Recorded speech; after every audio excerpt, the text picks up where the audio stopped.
Hello les amis, aujourd'hui on se retrouve pour réaliser une recette de rochers coco. Ils sont simples et idéaux à faire pour le goûter, le dessert et pour les plus gourmands d'entre vous pour la petite gourmandise du jour. En plus, l'association rocher, coco et chocolat, c'est vraiment un pur délice dans la bouche, ce qui renforce vraiment notre envie de gourmandise.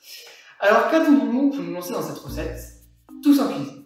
Pour une dizaine de rochers coco, nous aurons besoin de 200 g de noix de coco râpées, 180 g de sucre, 3 blancs d'œufs et 125 g de chocolat noir. Tout d'abord, on vient battre les blancs pour qu'ils deviennent mousseux. On rajoute un premier tiers du sucre quand ils sont légèrement en train de buller, un second tiers quand les œufs sont blancs, comme ici,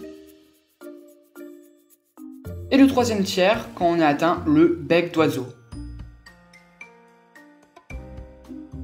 Voilà le bec d'oiseau qu'on doit obtenir. On peut alors aussi rajouter la noix de coco, mélanger de nouveau jusqu'à obtenir une pâte compacte.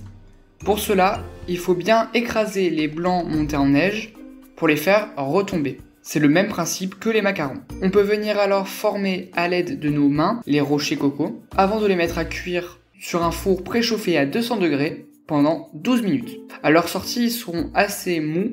Ne vous inquiétez pas, ils vont durcir en refroidissant. Il faut seulement qu'ils soient bien dorés à leur sortie. Une fois que les rochers sont refroidis, on peut faire fondre alors le chocolat. On trempe chaque rocher dans le chocolat à leur base. Pensez bien à racler d'ailleurs leur dessous pour éviter d'avoir une quantité trop grande de chocolat sur eux. Ça viendrait créer en effet une coque un petit peu trop épaisse.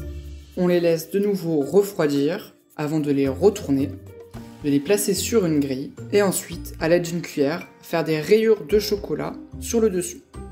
Regardez bien comment je fais, des petits va-et-vient sur chaque rocher coco pour former ces jolis petits traits. Et la recette est déjà finie. Bon appétit!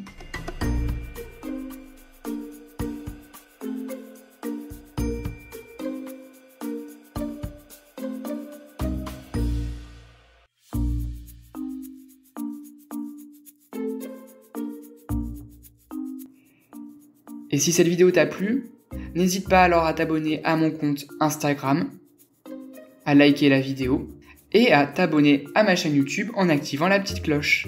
Tu peux aussi me poser toutes tes questions en commentaire et je te dis à bientôt.